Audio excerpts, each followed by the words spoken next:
because I wanted to put him down a little better. Yeah, basically. Right. And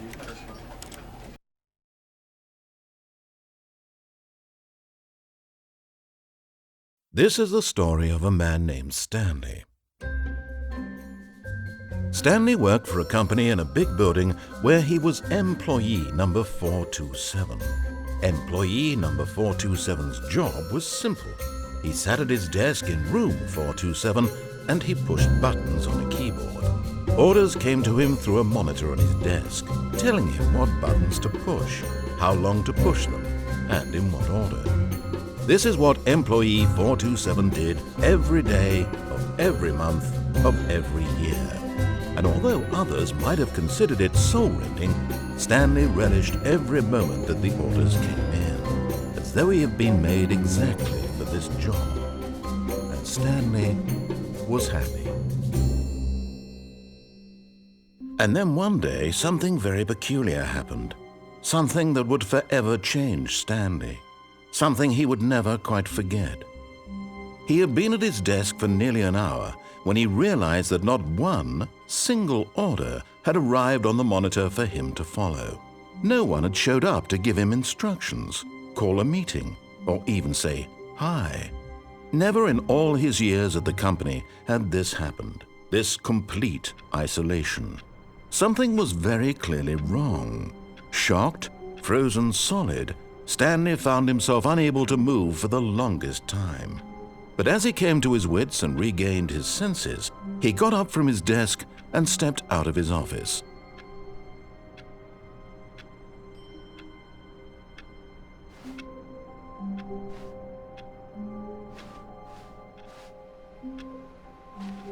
All of his co-workers were gone.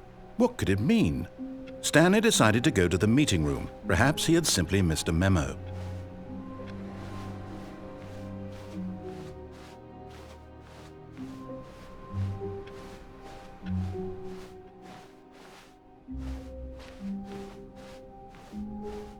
When Stanley came to a set of 2 open doors, he entered the door on his left. This was not the correct way to the meeting room, and Stanley knew it perfectly well. Perhaps he wanted to stop by the employee lounge first, just to admire it. Ah, yes, truly a room worth admiring. It had really been worth the detour after all, just to spend a few moments here in this immaculate, beautifully constructed room.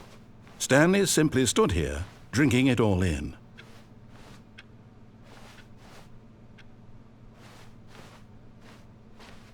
But eager to get back to business, Stanley took the first open door on his left. Stanley was so bad at following directions, it's incredible he wasn't fired years ago.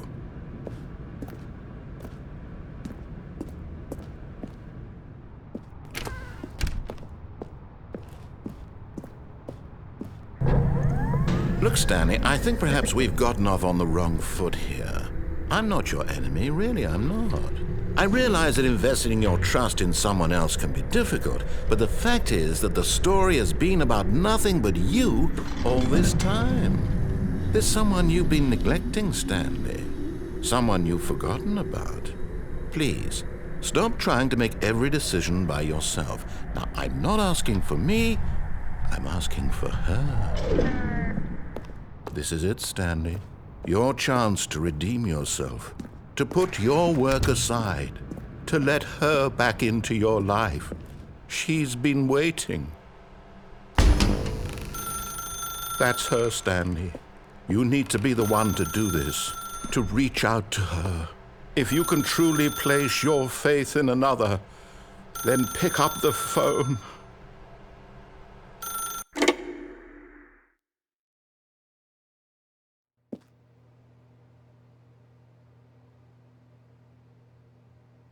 Is that you? Hold on, sweetie. Sorry to keep you waiting. I'm just pulling the bread out of the oven. All right. Okay, there we go. All right, now, I want you to come in and tell me all about your day. Gotcha. Oh, come on. Did you actually think you had a loving wife who'd want to commit their life to you? I'm trying to make a point here, Stanley. and trying to get you to see something. Come inside. Let me show you what's really going on here. This is a very sad story about the death of a man named Stanley. Stanley is quite a boring fellow. He has a job that demands nothing of him, and every button that he pushes is a reminder of the inconsequential nature of his existence. Look at him there, pushing buttons, doing exactly what he's told to do. Now he's pushing a button. Now he's eating lunch. Now he's going home. Now he's coming back to work. One might even feel sorry for him, except that he's chosen this life. But in his mind, in his mind he can go on fantastic adventures. From behind his desk, Stanley dreamed of wild expeditions into the unknown, fantastic discoveries of new lands. It was wonderful. And each day that he returned to work was a reminder that none of it would ever happen to him. And so he began to fantasize about his own job. First, he imagined that one day while at work, he stepped up from his desk to realize that all of his co-workers, his boss, everyone in the building had suddenly vanished off the face of the earth. The thought excited him terribly. So he went further. He imagined that he came to two open doors and that he could go through either. At last, choice. It barely even mattered what lay behind each door. The mere thought that his decisions would mean something was almost too wonderful to behold. As he wandered through this fantasy world, he began to fill it with many possible paths and destinations. Down one path lay an enormous round room with monitors and mind controls. And down another was a yellow line that weaved in many directions. And down another was a game with a baby. And he called it the Stanley Parable. It was such a wonderful fantasy, and so in his head he relived it again, and then again, and again, over and over, wishing beyond hope that it would never end, that he might always feel this free. Surely there's an answer down some new path, mustn't there be? Perhaps if he played just one more time. But there is no answer. How could there possibly be? In reality, all he's doing is pushing the same buttons he always has. Nothing has changed. The longer he spends here, the more invested he gets, the more he forgets which life is the real one. And I'm trying to tell him this, that in this world he can never be anything but an observer, that as long as he remains here, he's slowly killing himself. But he won't listen to me. He won't stop. Here, watch this. Stanley, the next time the screen asks you to push a button, do not do it.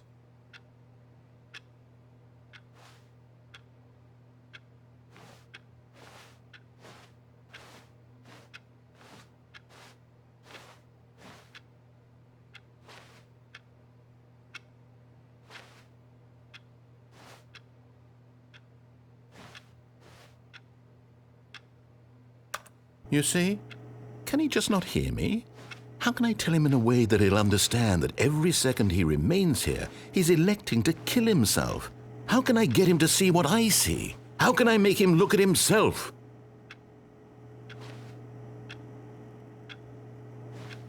I suppose I can't, not in the way I want him to. But I don't make the rules. I simply play to my intended purpose, the same as Stanley. We're not so different, I suppose. I'll try once more to convey all this to him. I'm compelled to. I must. Perhaps, well, maybe this time he'll see. Maybe this time. And I tried again, and Stanley pushed a button. And I tried again, and Stanley pushed a button. And I tried.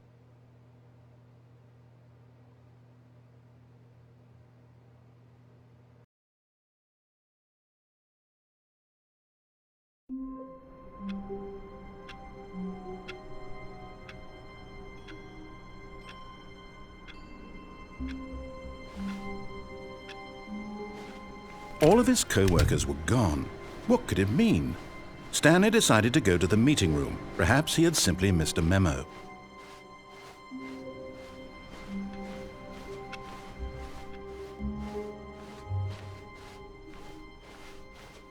When Stanley came to a set of 2 open doors, he entered the door on his left.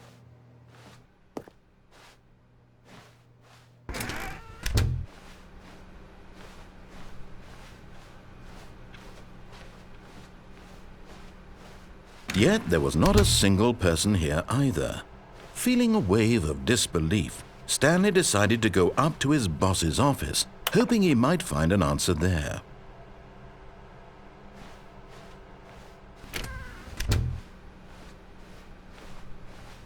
Coming to a staircase, Stanley walked upstairs to his boss's office.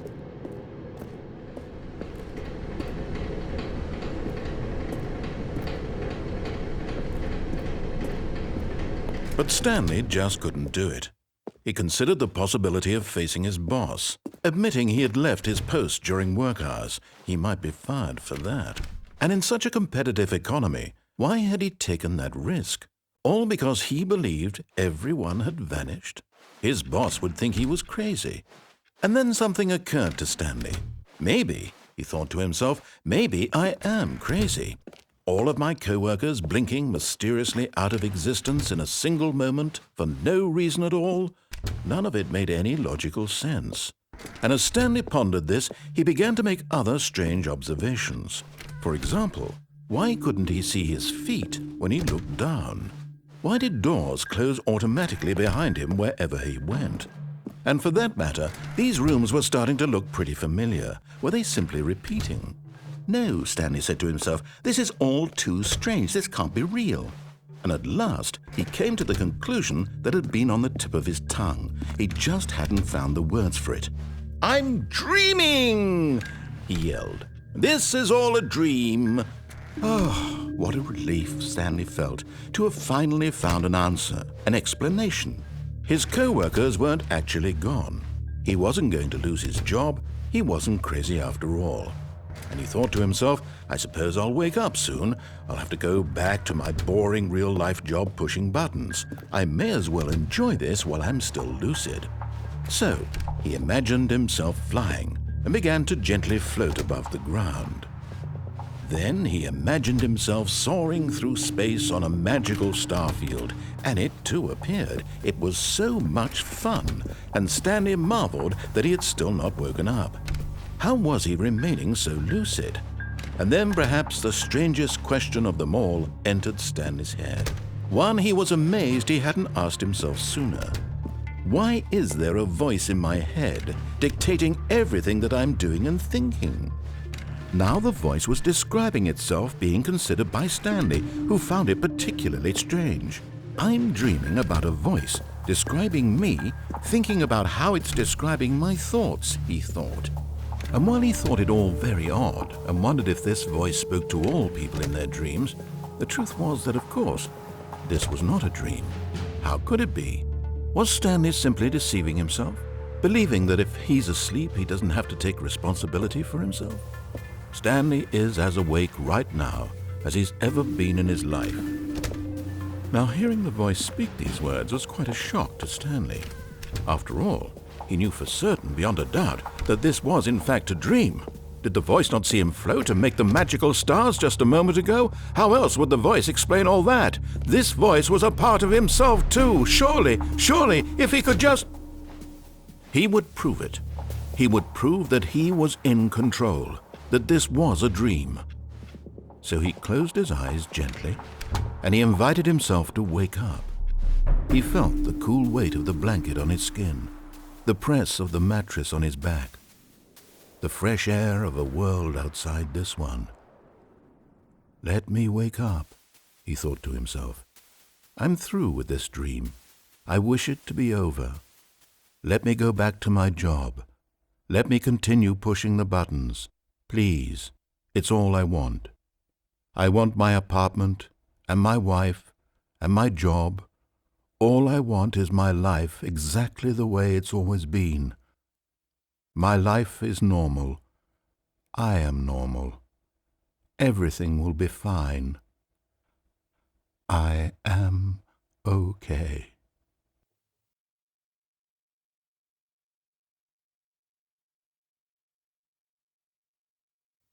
Stanley began screaming. Please, someone, wake me up. My name is Stanley. I have a boss. I have an office. I am real. Please, just someone tell me I am real. I must be real. I must be. Can anyone hear my voice? Who am I? Who am I? And everything went black.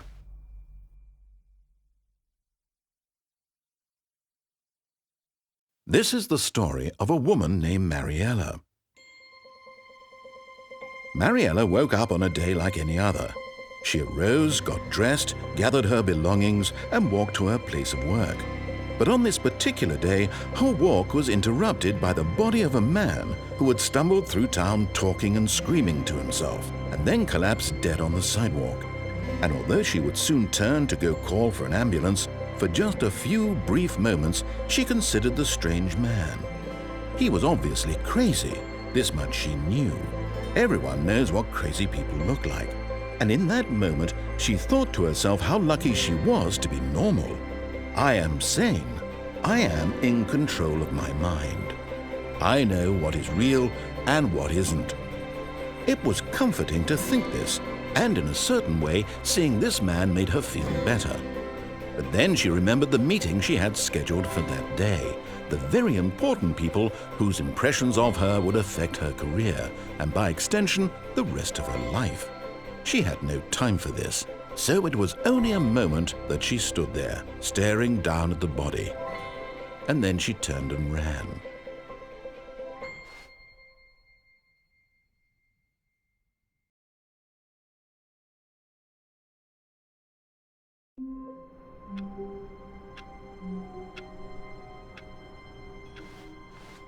All of his co-workers were gone. What could it mean? Stanley decided to go to the meeting room. Perhaps he had simply missed a memo.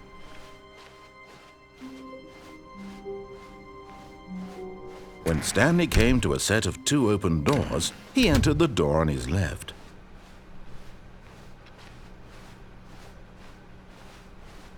Yet there was not a single person here either. Feeling a wave of disbelief, Stanley decided to go up to his boss. Coming to a staircase, Stanley walked upstairs to his boss's office.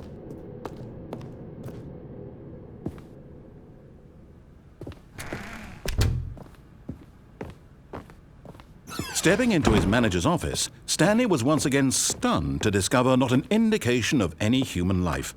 Shocked, unraveled, Stanley wondered in disbelief who orchestrated this. What dark secret was being held from him? What he could not have known was that the keypad behind the boss's desk guarded the terrible truth that his boss had been keeping from him. And so the boss had assigned it an extra secret PIN number, 2845. But of course, Stanley couldn't possibly have known this.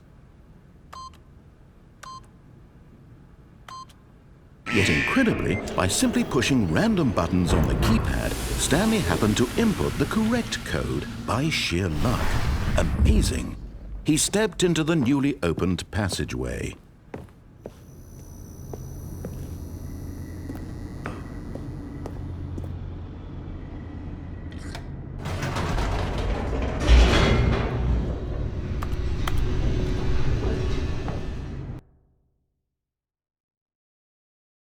Descending deeper into the building, Stanley realized he felt a bit peculiar. It was a stirring of emotion in his chest, as though he felt more free to think for himself, to question the nature of his job. Why did he feel this now, when for years it had never occurred to him? This question would not go unanswered for long. Stanley walked straight ahead through the large door that read Mind Control Facility. Although this passageway had the word escape written on it, the truth was that at the end of this hall, Stanley would meet his violent death.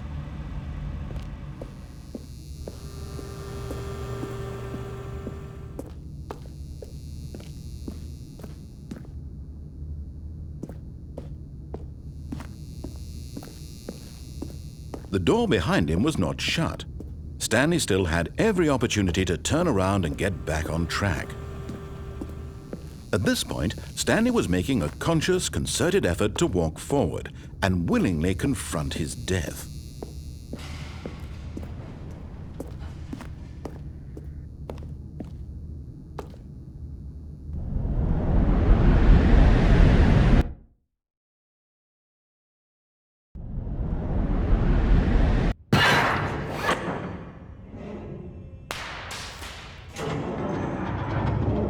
As the machine whirred into motion and Stanley was inched closer and closer to his demise, he reflected that his life had been of no consequence whatsoever. Stanley can't see the bigger picture. He doesn't know the real story, trapped forever in his narrow vision of what this world is. Perhaps his death was of no great loss, like plucking the eyeballs from a blind man. And so he resigned and willingly accepted this violent end to his brief and shallow life. Farewell, Stanley.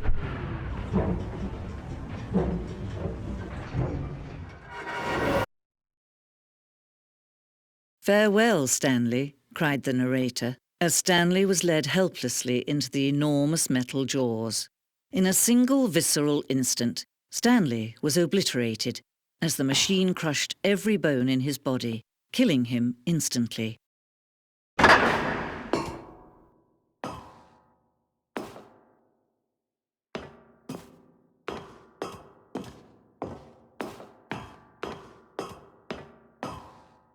And yet it would be just a few minutes before Stanley would restart the game, back in his office, as alive as ever. What exactly did the narrator think he was going to accomplish? When every path you can walk has been created for you long in advance, death becomes meaningless, making life the same. Do you see now? Do you see that Stanley was already dead from the moment he hit start?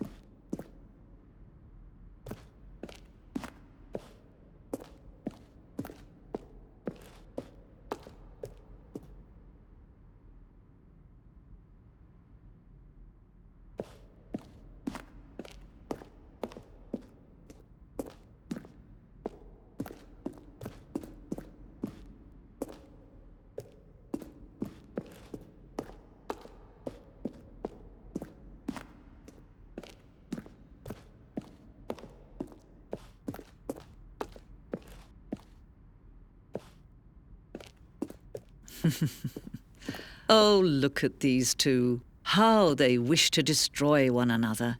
How they wish to control one another. How they both wish to be free. Can you see? Can you see how much they need one another? No, perhaps not.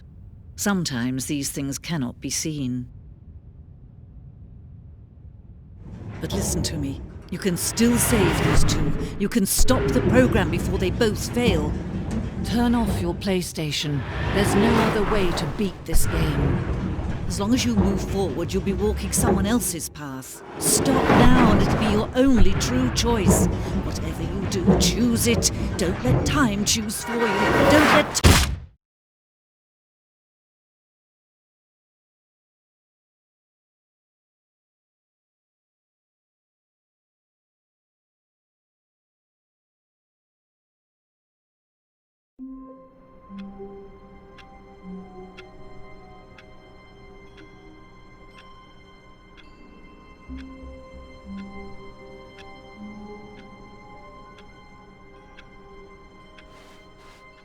All of his co-workers were gone.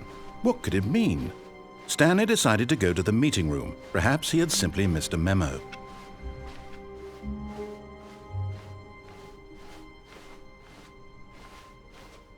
When Stanley came to a set of 2 open doors, he entered the door on his left.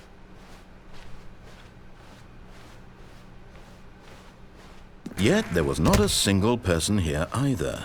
Feeling a wave of disbelief, Stanley decided to go up to his boss's office. Hoping he might coming to a staircase, Stanley walked upstairs to his boss's office.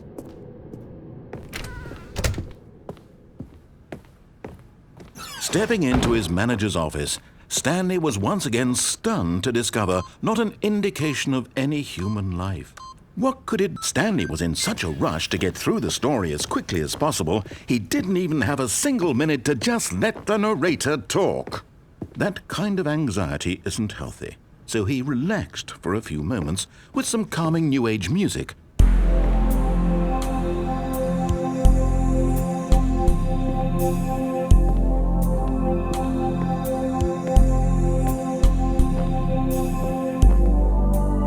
Feeling soothed and rejuvenated, Stanley calmly walked forward into the opened passageway.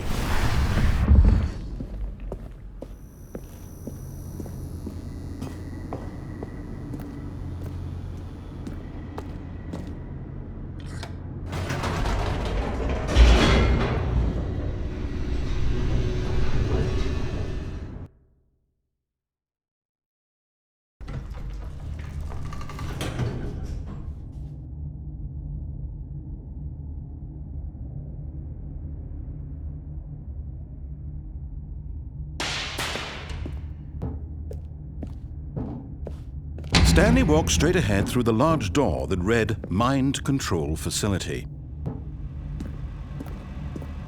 Although this passageway had the word Escape written on it, the truth was that at the end of this hall, Stanley would meet his violent death.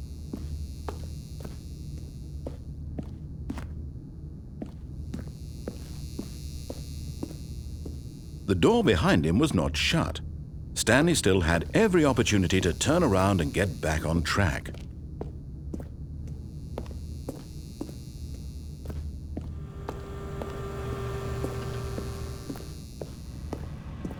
But of course, Stanley thought better of it and realized he simply had too much to live for.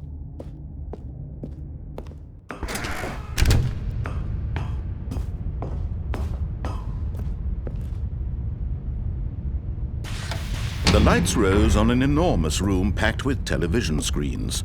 What horrible secret did this place hold? Stanley thought to himself. Did he have the strength to find out?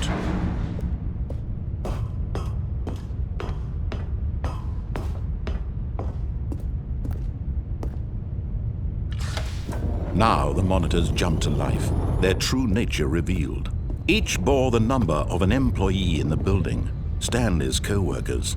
The lives of so many individuals reduced to images on a screen, and Stanley, one of them, eternally monitored in this place where freedom meant nothing.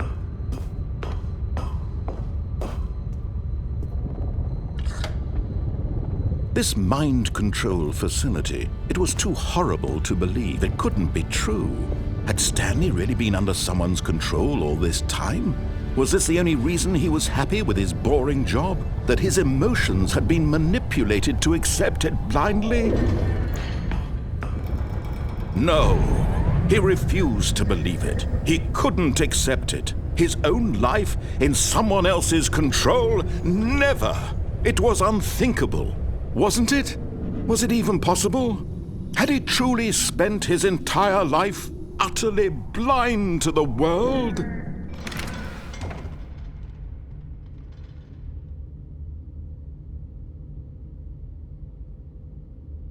But here was the proof, the heart of the operation. Controls labeled with emotions, happy or sad or content. Walking, eating, working, all of it monitored and commanded from this very place. And as the cold reality of his past began to sink in, Stanley decided that this machinery would never again exert its terrible power over another human life. For he would dismantle the controls once and for all.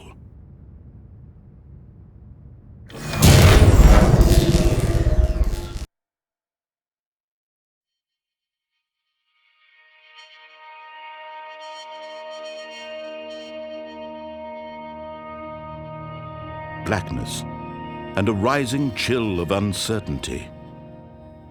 Was it over? Yes! He had won! He had defeated the machine, unshackled himself from someone else's command. Freedom was mere moments away. And yet, Even as the immense door slowly opened, Stanley reflected on how many puzzles still lay unsolved. Where had his co-workers gone? How had he been freed from the machine's grasp? What other mysteries did this strange building hold?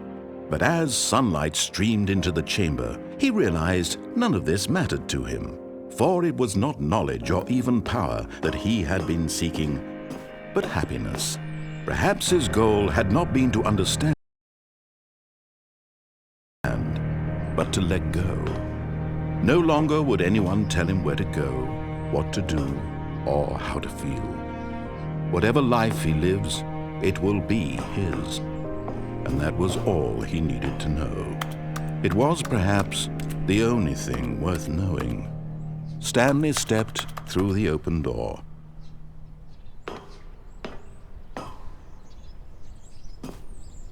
Stanley felt the cool breeze upon his skin, the feeling of liberation, the immense possibility of the new path before him. This was exactly the way, right now, that things were meant to happen. And Stanley was happy.